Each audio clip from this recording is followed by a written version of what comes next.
या थोड्या टोळक्यामुळं अहो आता मी काय सांगावं तुम्हाला ते ना मला ते थोडं रेकॉर्डिंग मुळे मी थोडा आता शांत झालो नसतं तुम्हाला दाखवल्यावर मला जास्त जास्त बोलता आलं असतं. इतके घाण विचार त्या पंकजाताई मुंडेंबद्दल तुम्ही ते एकदा भाषणातून ऐकलं ना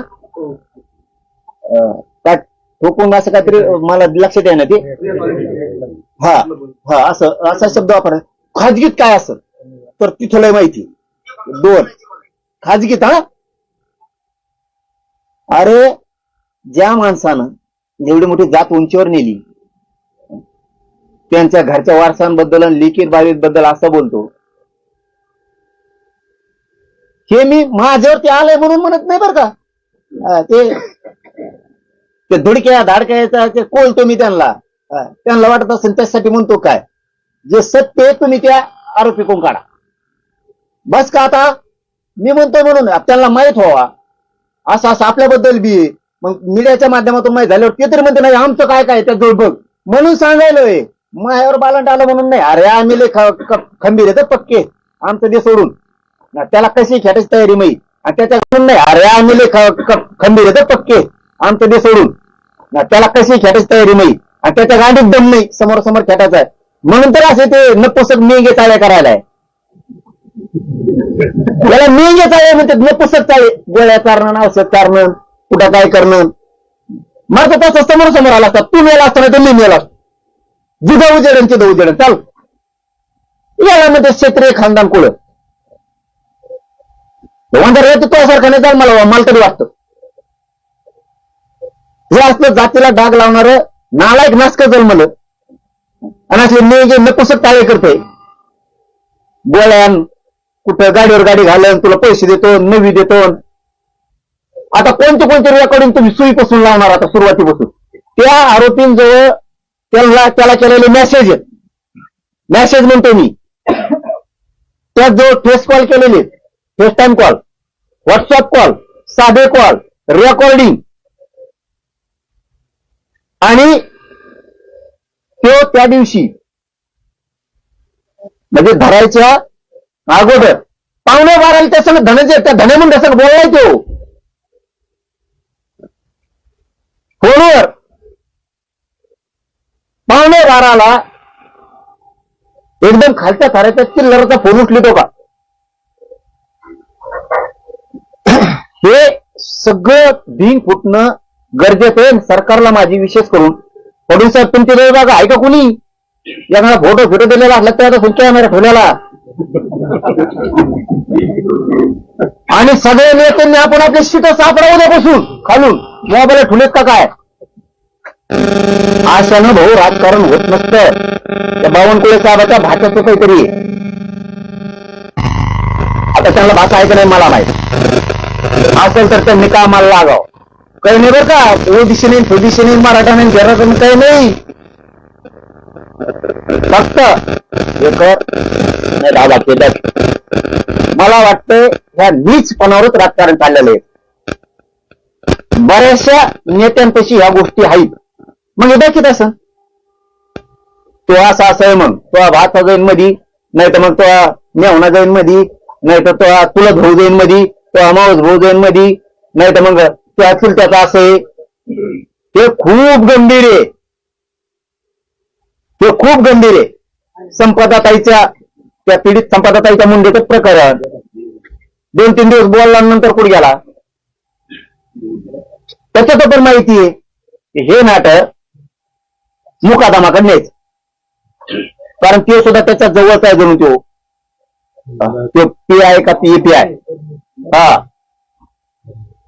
आणि ती दुसरा पण तिकडून जवळचाच आहे त्यांच्या कुठं नारायणगाव का आरणगाव काहीतरी आहे तिकडून कुठून तरी म्हणजे त्यांचा संबंध जणू बरं का अरे हे जर माहिती बेकार ही वंजरी सुद्धा चक्रून पडतील मी माझ्यासाठी म्हणत बरं का पुन्हा ते तुमच्यातले ते येते 2-3 उष्टे आणि पुन्हा ते लिहिण हे ते मी मला खरं सांगायची माहिती ते मारे मुंडे भैया मुंडे यांच्या परिवाराला विचारा आपण साथ द्यायला लागलो कशी देतो सांगायला मी असे चर्चा आहे आता बघा त्याच्यावर खात्री करू चौकशी करू प्रशासनानं की हे काय आत्महत्या आहे, थोडीच हत्या आहे, बोलायचं काम होतं. आपण काय करू आता की हेच मॅटर मुकादमाकडे म्हणजे आपले मुकादमा तर सुटते निंबाळकरांच्या ताब्यातून आणि निंबाळकरा ते जुटत आहे. मग काय राजकारण करतो तू?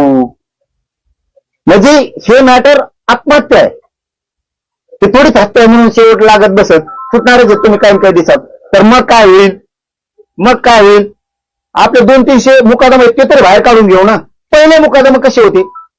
कष्ट करून कमवणारे. आताचे मुकादमे जोपर्यंत गोपीनाथरावजी मुंडे साहेबाकडे हा समाज आणि मुकादमे होते त्यावेळेस ही जात अशी होती, एकदा जर उच्चल घेतली तर आम्हाला पण माहिती हो त्यांचं पूर्वीचं वागणं हे पत्रकार परिषदेत लय गरजेचं आहे. तुम्हाला ऐकायला वाटत असेल वेगळं आहे, कारण आम्हालाही माहिती आहे की पूर्वी जात कशी होती. एकदा जर उच्चल घेतली ना पट्टा पडल्याशिवाय माघारी येत नव्हती. आणि आमच्याकडे त्याला त्यावेळेस कारखान्याचं नाव नव्हतं येत, बेलापूरला चालला असं म्हणायचे. बेलापूरला चालला अशी कणखर जात आणि ते काम करणारे होते पहिले. मुकादम याच्याच कारखान्यात उचल घेणार आणि सगळ्याला देणार. पट्टा पडूस तर एकाही मुकादमाला कोयत्याला पळून देऊन देत नव्हते आणि कोयत्या जात नव्हतं असे होते. आता याच्याकडे वर्ग झाल्यापासून मुकादम तोडणारे सारखेच झाले. ह्या कारखान्याचे 50 लाख घी, त्या कारखान्याचे 50 लाख घी, त्याला सांगायचं माझ्याजवळ 50 ऊस तोडणारे कोयते, याला सांगायचं 50 आहेत, याला 25 द्यायचे त्याला 25 द्यायचे. हे कारखान्याला जर म्हणला तर 25च कमानले, पळून गेले राव ते आलेच नाही. आणि काढायला मला पळून गेले आलाच नाही. मग पुढं काय करायचं? तर आता ऊस तोडून घेऊ, शेवटी हिशोब करू, जेव राहील किंवा माघारी करू. आणि मग करायचा नाही. मग त्या कारखान्यावाल्याने मालकाने विश्वास ठेवायचा आणि म्हणायचं बरं नंतर द्या, त्या भूमिकेत यायचं. आणि नंतर मागायला गेली की मग यायची टोळी त्याला नाही द्यात बुडीतो. काय समाज केला यार तो बुडीतो. मग यांना लागले तर खोटे पैसे खायचे सवय. पहिले कष्टाचे खात होते त्यावेळेस मिशा पेळीत होती. आम्ही बघितलेला समाज सांगायलोय मी. मिशा पेळून ताईट जागायची. आता यांना चट्ट खायची सवय लागली. आणि हे विषय न्यायचा कारखान्यावर निंबाळकराच्या आणि मग मुकादम सोडून घ्यायचं, मोकळं व्हायचं. मग ते संपदाताईचं तिकडं खून जिराला तरी चालन किंवा ती आत्महत्या ती जिरली तरी चालत. काय भूमिका आहे तुमची? आणि डोळे उघडा. ते त्याच्यात असतील तर आम्ही म्हणतो का नाही आमचा ते विषय का मराठ्यांनी याच्या शानावर कसं लावून देतात. आणि माझं सगळ्यात मराठ्यांना निंबाळकर त्या दोन्ही तिन्ही त्यांच्यासह सगळ्या राज्यातल्या मराठ्यांना सांगणं आहे, आपल्या आपल्यातले मराठ्यांच्या नेत्यांनी वाद कमी करा. खूप कोण कोणाला संकट करायला लागले सांगता येणार. आपल्यातले राजकारणी मराठे नीट राहा. आपल्यातले तुम्ही टीका करा, भाषण करा, पण टोकाचे वाद कमी करून टाका. एक चिल्लरच आहे एक चिल्लर माणूस इतक्या मोठ्या नेत्यांना जर बोटावर मिरत असला तर काय हा मा ध्यानात आलं त्या बोटावर. त्याच्यात म्हणले तुम्ही काहीतरी व्हिडिओ बनवा, खोटे रेकॉर्डिंग बनवा, तुम्ही जा लांब लांब कुठं तरी. त्यांचे ते राज्य आता तो सांगेल ना, आरोप आहे ना, तो सांगेल ना. आता काय काय चौकशी बघतो ना मी आमच्या कोर्टात जनतेच्या सगळं खरं झालेलं आहे. ते म्हणलं मी त्याला बरोबर बोटर नाचतो. बरेच नेते नाचले तशी मला निवडून येण्यासाठी समजा त्याच्यासाठी मतदानासाठी मी बरोबर बोटर नाचतो त्याला. भाऊ तो हाय त्या करोनाताई मुंडेला म्हणतो तिचा ड्रायव्हर तिचा नवरा आहे. लाज वाटली बाई तुला? ते पोरग त्याला फोनवर म्हणतंय की ते ड्रायव्हर आणि ते जरा पाडला राहिले त्या पोरांनी ते बी सांगितलं ना त्याला इथं काय काय होतंय. ती त्या पोरांनी ती नव्हती आली, ती त्याची बायको ती करुणा मुंडे का काय इथं आली ती बसायची अशी आधीच त्याला माहित झालंय. आणि मग तो म्हणला तो ड्रायव्हर होता असा होता किंवा आरोपी म्हणतो त्या धनंजय मुंडेला. तर तेव्हा म्हणतो नाही रे तो ड्रायव्हर नाही तिचा नवरा आहे. हे म्हणतोय आपण बरोबर लावलेले. आणि ह्यो बी तिच्या संगत होता जणू, म्हणजे तिच्या गाडीत का काय ह्यो आरोपी आहे तो पण.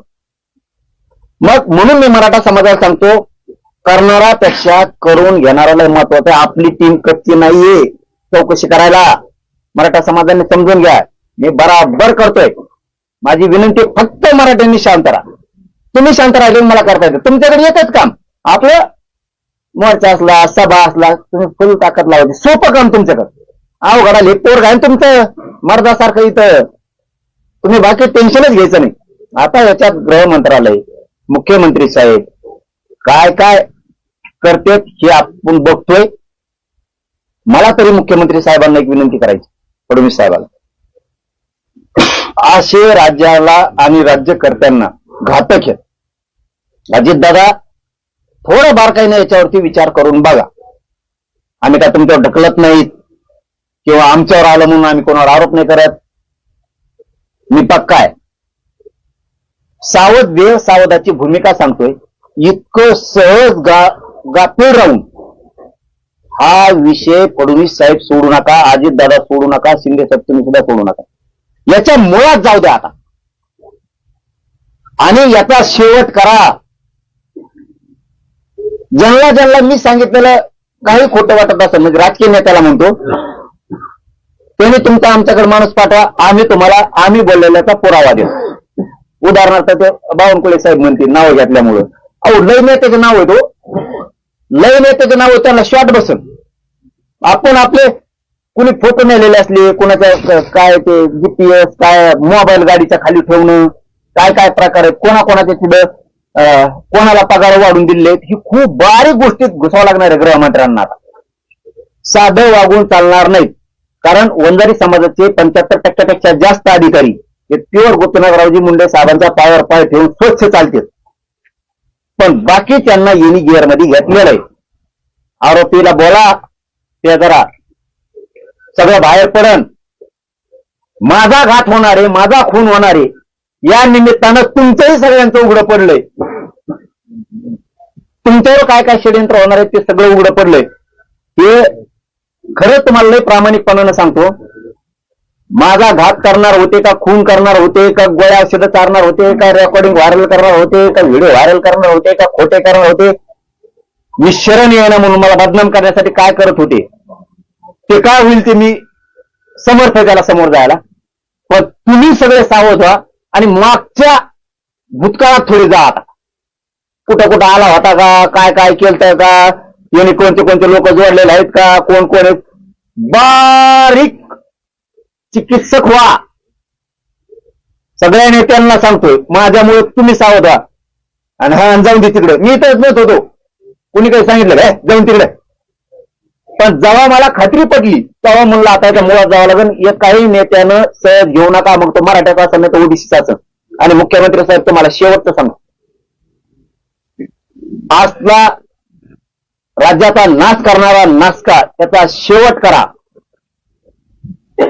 याला चौकशीला घेऊन याची सगळी चौकशी करा. कारण हे फोनवर बोललेला आहे. प्रत्यक्ष आरोपी सोबत याच्या बैठका झालेल्या, प्रत्यक्ष बैठका झालेल्या. यांनीच या धनंजय मुंडेनं सामूहिक कट रचलेला आहे. खून करण्याचा म्हणा, गाडी घालायचा अंगावर म्हणा, घातपात गोळ्या औषधं देऊन म्हणा, ही सगळा सामूहिक कट आणि घातपात करण्याचा मुख्य कारणीभूत धनंजय मुंडे. याला चौकशीला घ्या. तुम्ही नाही घेतलं, तुम्ही ते धरलेले आणखीन धरून आणलेले ते सगळे सोडून दिले तरी माझं काय म्हणणं नाही. आमच्या जनतेच्या कोर्टात हे सगळं खरं झालेलं आहे. कारण बीड जिल्ह्यातल्या, जालना जिल्ह्यातल्या प्रतिष्ठित सगळ्या पक्षातल्या प्रमुखांना ही गोष्ट त्यांच्या कानानं त्यांनी ऐकलेली. त्यामुळे मी टेन्शन फ्री आहे, त्याचा काय लोड नाही. आणि तुम्ही आपण आपल्या पक्षातल्या लोकांना विचारून घ्या वाटल्यास. जरांगे पाटील सांगत होते खरं आहे का, तुम्ही ऐकलंय का? कारण इकडे तर प्रशासनात खोटं ठरलंय किंवा खरं ठरलंय. तर आमच्या कोर्टात जनतेच्या हे सत्य सगळ्यांनी सावध व्हा. आणि फडणवीस साहेब आता मात्र खोल घरात घुसा. पाटील पहिल्यांदा हा संपूर्ण प्रकार तुम्हाला केव्हा लक्षात आला? कुठं बीडला बैठक झाली, त्यानंतर परळीला त्यांची कुठं त्या ठिकाणी त्यांची भेट झाली धनंजय मुंडेची? तुम्ही धनंजय मुंडे गंभीर आरोप केलेले. आरोप तर नाही, ती काय आरोप येईल त्यांचं? ते आरोप नाहीये. मी खरं आहे खोटं आहे काय आहे, माझं काम काय केलं ते सांगतो तुम्हाला. मला अमुक गोष्ट कळाली, आमच्या आमच्याला मारणार आहे, मी ती प्रशासनाला सांगितली. पोलिसांना असं असं बघा काय आहे. मी आरोप केले का नाही, जे आरोप आहेत ते सांगतील ना, कारण हे मुख्य कट रचणारा सूत्रधारक धनंजय मुंडे. अहो त्याच्यात ते मी आणखी सांगितलंय, 4-5 जणांचे बीडचे नाव घेतले, त्यात गंगाधर नाना काकुटेचं पण नाव घेतलंय. ते म्हणजे त्याला तर डुकरासारखंच उचलून घेतो, डुकरासारखं नाही तर ते फाळकाटात गुतून तसंच घेतो म्हणे त्याला. अरे तुला बोला ना, त्याच्या जीवाला धोका आहे, सरकारने त्यांना सुद्धा संरक्षण देणं गरजेचं आहे.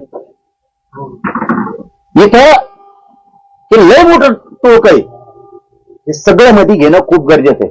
आणि आमचे एसपी साहेब आम्हाला वाटतं असं ओरिजिनल आहे, काटाच करणार सगळ्याचा असं वाटतं, त्याच्यात काही दुमत नाही.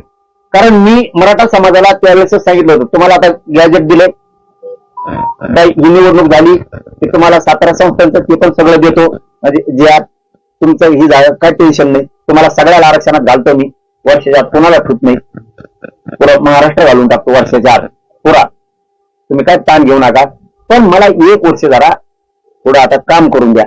ते मी समाजाला सांगितलं होतं की मला 2 वर्ष मला आणि माझ्या समाजाला हिनवलंय, मला जरा हिशोब तर करून द्या थोडा थोडा. कारण हे लय मोठे टोळ आहेत माझ्या जवळचे पण लांबचे पण, बऱ्याच जणांना वाटतंय मी आणखी संगत झिंडतो मिळत नाही. थांब जर शिक, हा थांब, लय मोठे त्याच्यात.